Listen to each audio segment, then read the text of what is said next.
and welcome to Pulp Mythos. I'm Brian here with Larry and Spencer, and we're going to be talking about Barry Season 3, Episode 5. If you've not hit the sub button, please do so. Leave a like, leave a comment.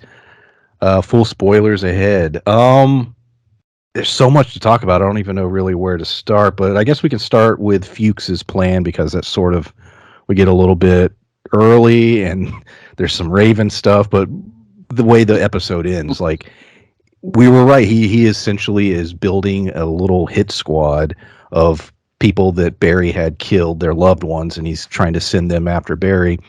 The mother and son from last week's episode are going to do it. They get there. She accidentally shoots her son.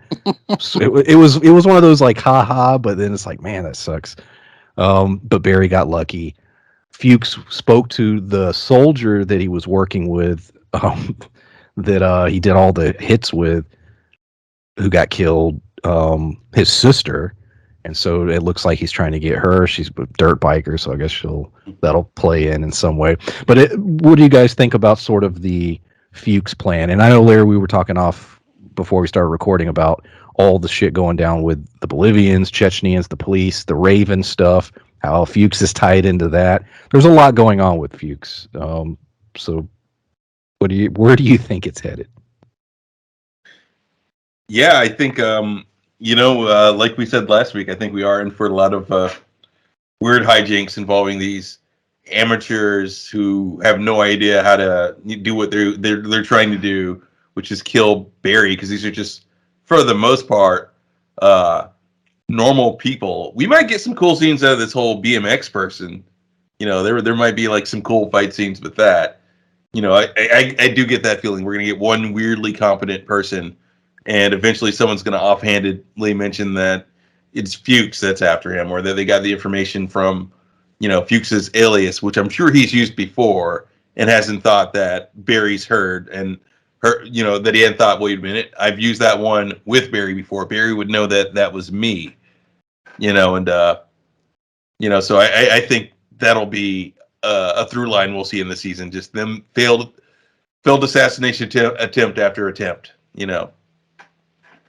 I think that I don't think that Fuchs is necessarily trying to hide it with that alias, only because he's used it so many times. So, and like you said, he's had to have at least used it once. And I know in season 1, he had all the phones on the table, and Barry, calls him or whatever, and it has the different names that he's supposed to be.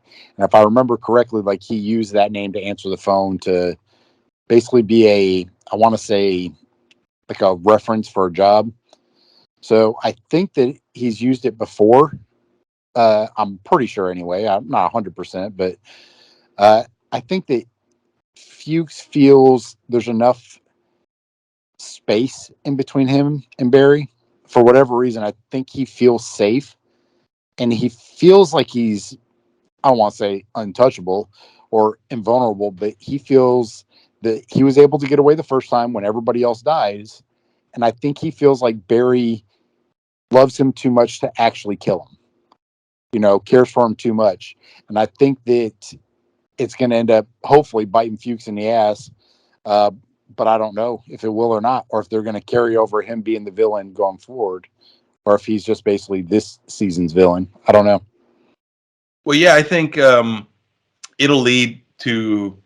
Well, I think these events are very heavily going to lead to season 4, because once Fuchs is killed or captured, and once everything looks like it's Fuchs, including the scene we talked about earlier, with the with their greenhouse and everything, because the phone was dropped there, so they're going to think, oh, Fuchs was filming from the roof. All the pieces will come together, and it will look like everything from season 1 of Barry, which in some ways a lot of that was masterminded by Fuchs. That he was this guy who had his fingers in all these people's lives, and he was controlling them, and it's going to make Barry look extra innocent. He's going to get a show out of it. But not only that, but it's going to be a show that, again, ties him to Mr. Cousineau, and I just forgot the girlfriend's name who had the show, Joplin. Sally. Yeah, it's going to tie him to Mr. Cousineau and Sally, because, they're part of this story too. So Hollywood's going to want to tell his story. They're going to want him to star in it. Mr. Cousineau having his career revitalized. You know, he may feel like he can't turn this down. Sally's going to want in as well, regardless of how she feels about him.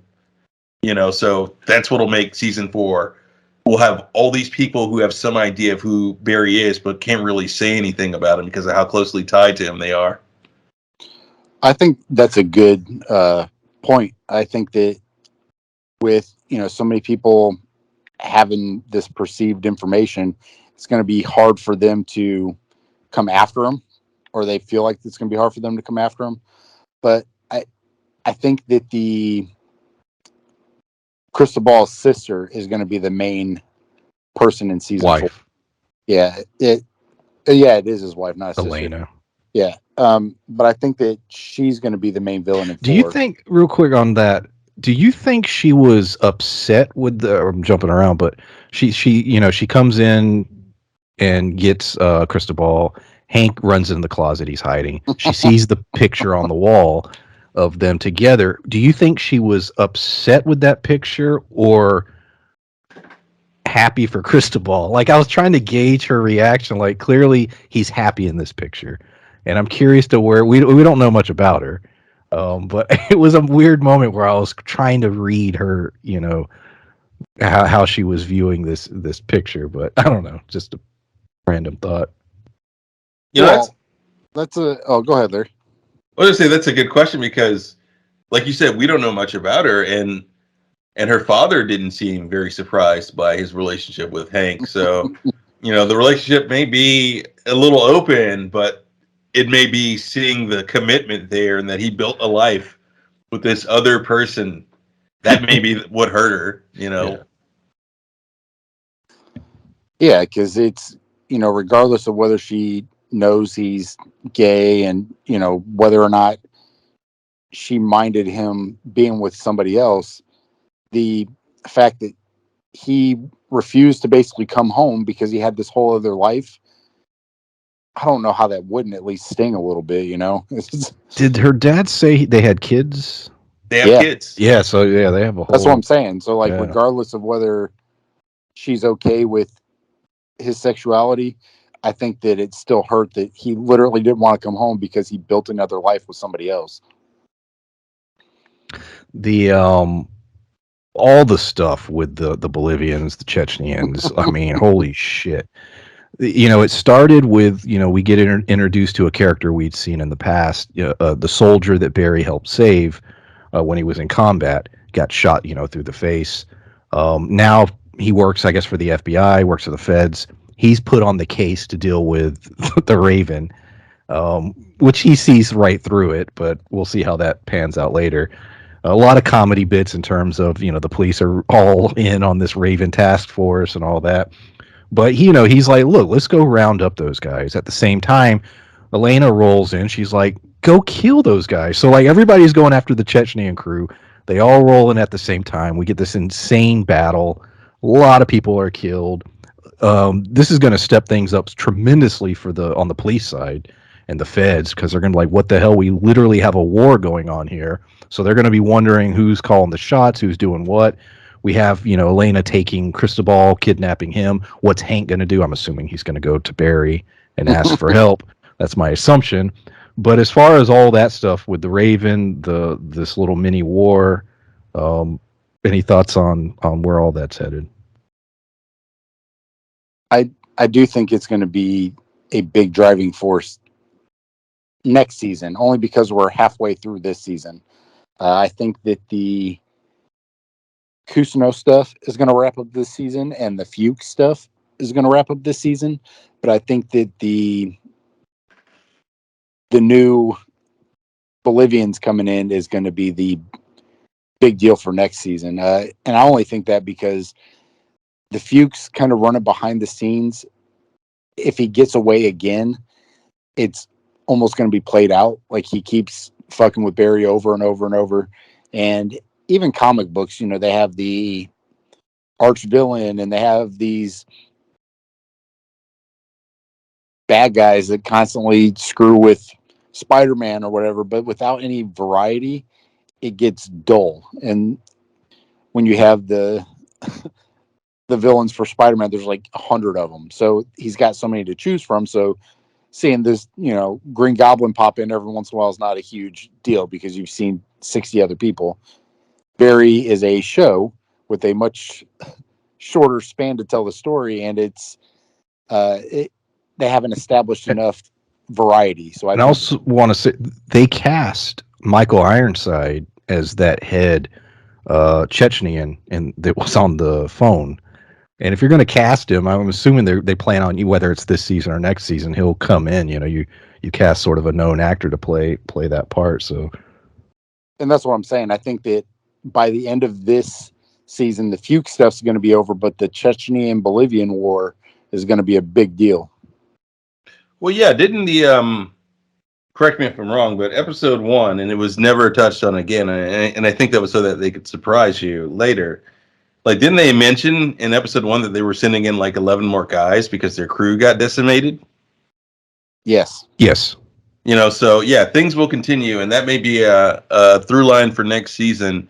And even if like Cristobal's wife is dealt with, which she may not be by the end of this season, they said they had kids. They didn't say how old those kids were. Cristobal may have adult kids. He may have, kids who are coming down there with the remaining of their crew to handle whatever happened here, because they're like, okay, our grandfather didn't return, our mother didn't return, our father's gone AWOL. Let's see what's up. So it may be the expanded Chechnyan crew versus the Bolivians that are coming, Cristobal's family and everything, and versus maybe even a detective or a crew that doesn't believe it was the Raven towards the end. If Detective what's his name doesn't handle this, but I feel like either he's going to be an ongoing villain and they're not going to believe him by the end of this, or the big throwdown towards the end of this will be him versus Barry. There's a lot to unpack with Sally this episode. A lot, from comedy stuff to the stuff with Barry, but it all ties in. And I was thinking about Barry's staying with these guys from the acting class, and they don't have a spot for him, and things are just really going bad for him. So he goes to Hank and Cristobal for relationship advice. Amazing scene, where they basically are like, yeah, Barry, you have a problem. You have a rage issue. And Barry, and they're like, you need to confide in her and be yourself, but you can't tell her the truth. And it was a very interesting scene, which played to a hilarious scene at the end. But going back to the Sally stuff, her show gets canceled. Joplin gets canceled in an amazing scene that's somewhat poking fun, I think, at a lot of studios today, Netflix, a lot of things, that all their decisions are made by an algorithm. They call what do they call it? Taste clusters. Like the taste clusters weren't hitting right for Joplin. And we've seen time and time again series that appeared to be popular or had a following, and whether we thought the views were good or whatever, and the studio's like, no, we're canceling it. Netflix does it all the time. Hell, HBO's done it on more than a few occasions. It's been frustrating.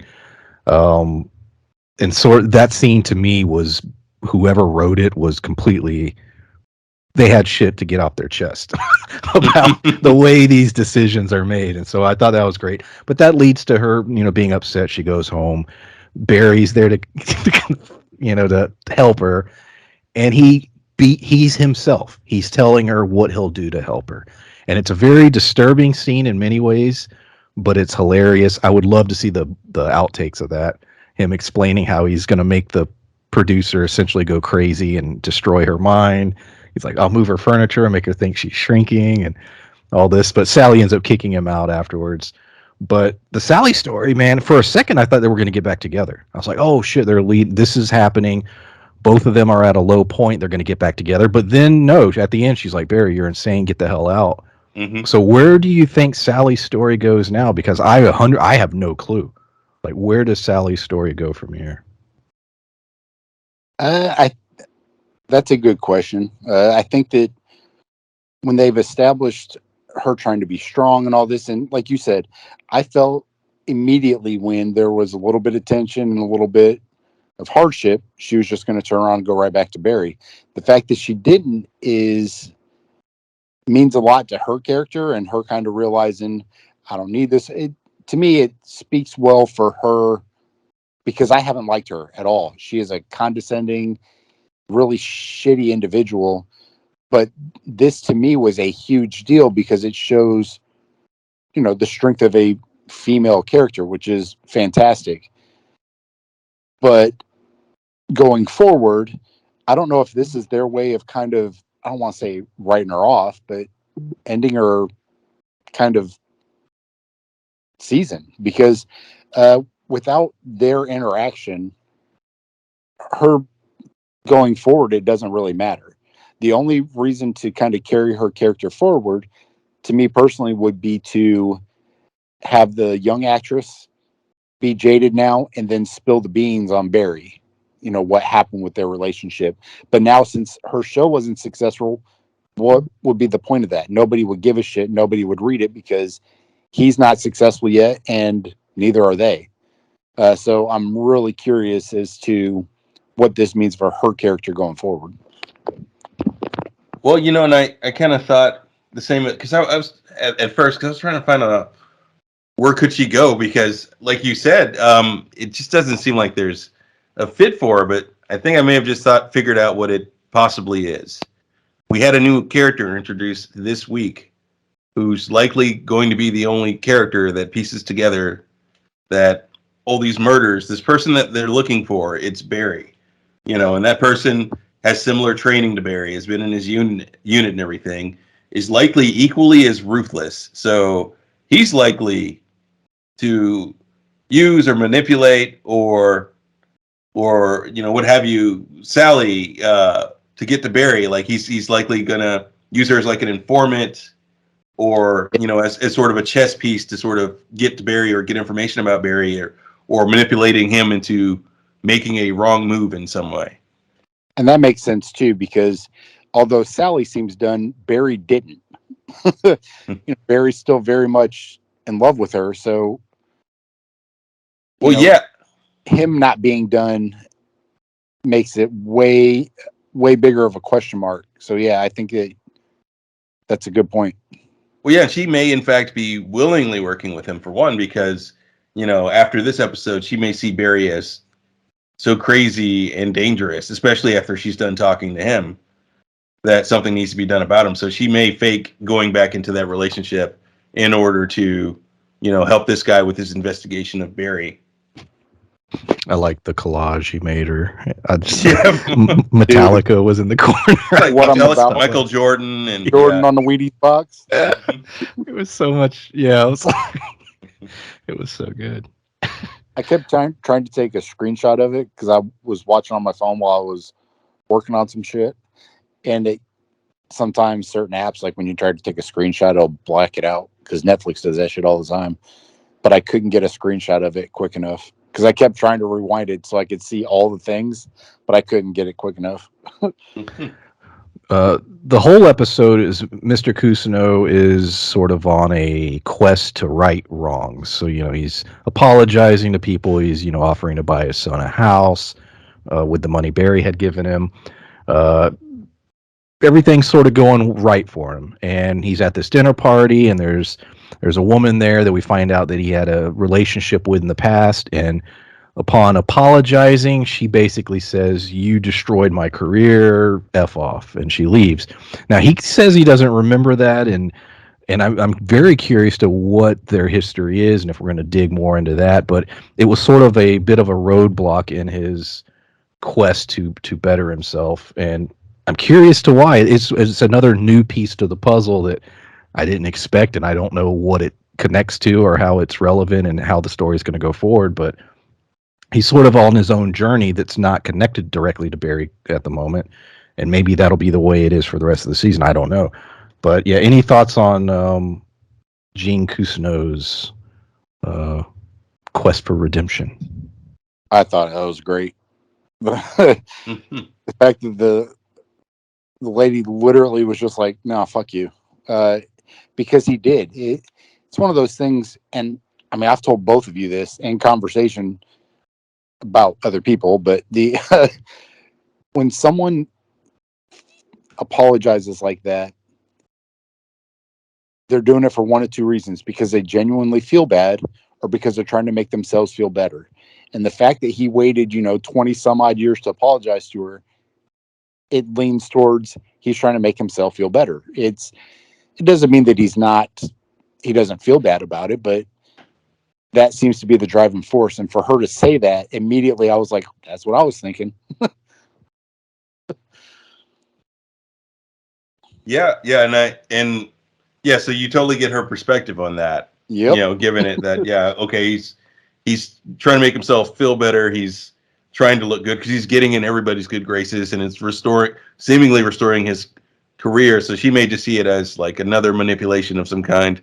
But who knows where that'll go, or what he did, or what she thinks he did, potentially. But there had to be some drama because his story was a little too clean. Things were a little too easy for him, but I doubt that's the worst of it for him. Unless whatever happened between them was really, really bad, I doubt that's the worst of it. Yeah, because it seemed like he genuinely didn't know what she was talking about. Mm-hmm. Because she's like, "You ruined my career," and he's just like, "I don't remember." Now we know that he's been a shitty person in his past, and he's done bad things to a lot of people. So maybe it's just one of those things. He's just like, "Oh yeah." I forgot. But yeah, exactly. But it's another interesting. It was interesting because we were questioning especially after last week, where does his story go? And this episode was no Barry stuff with him. It was just sort of him doing his own thing, and it's working. But yeah, man, I think I've said it every week. These are very short episodes. They're in under 30 minutes, yet they pack so much. They're very dense in the storytelling. And shit, there's only like 3 left. 3 or was it 8 or 9? I can't remember. But yeah, the season's heading towards the end. Bill Hader will be directing, I believe, the last 2. I looked that up. So that's interesting. How many episodes? I think it's either 8 or 9. Hold on. I think it's 9. It was like a goofy number because it's normally 8, but I think this season was 9. Which I think they just, because they had so much, I want to say time to make up, but they had so much COVID time. No, it says 8. 8, yeah. It is. It's that 9th one, episode 1 of season 4. So yeah, there's only 3 left, and Bill Hader. Oh, is he directing all 3? Oh shit. Yeah. So the next 3 episodes he's directing, and then he's co-wrote the last episode. So that'd be cool. But yeah, that was pretty much the episode. Anything else you want to discuss regarding episode 5? Crazy Time Shit Show. It was definitely that. And yeah, I just want to say I definitely feel like, because it feels thematic, that I feel like the whole series will just kind of, well, maybe not even the series, but maybe this season or the beginning of next season will either end or begin with them uneasily working with Barry again, regardless of how crazy they know him to be, regardless of the things they know he did, as just again another critique of the industry, that they want this bad, they're willing to sacrifice all these things that they found repulsive about Barry in order to make it in Hollywood. Some of my favorite episodes from previous seasons were directed by Bill Hader. The one with the Taekwondo trophies and stuff when he went to. Oh shit, that was a good one. Yeah, that was Barry directed that one, or damn. Bill Hader did. So there's several episodes that are my favorite. He did those, so I'm really excited to see what he has in store going forward on this. That was a good episode. Yeah, it was. Dude, it's like whenever each week I watch the episode, and then I immediately feel compelled to like watch Hank highlight videos. It's like I need more Hank. Like I would go as far as to say, if you gave us a Hank prequel series, You know, I would be 100% in. But yeah. Oh, go ahead. I was just saying that would be a cool thing to once say in this series, you know, just to have like an after credits and you see like a scene with Hank and then you see the big red letters and the music kicks on, but instead of Barry, it says spells out Hank. Oh, dude, badass. But yeah, season's trucking along. Like I said, the next 3 episodes, Bill Hader's directing all 3, so that'll be interesting. We appreciate everyone listening. A lot of stuff coming up. There's so much content, so many shows dropping this summer, which is exciting. We plan on covering several. So look out for all of that, and go check out our Big Sky season 2 finale review. It's should be up on the channel. But yeah, thanks for listening. Bye. Bye. Stay woke.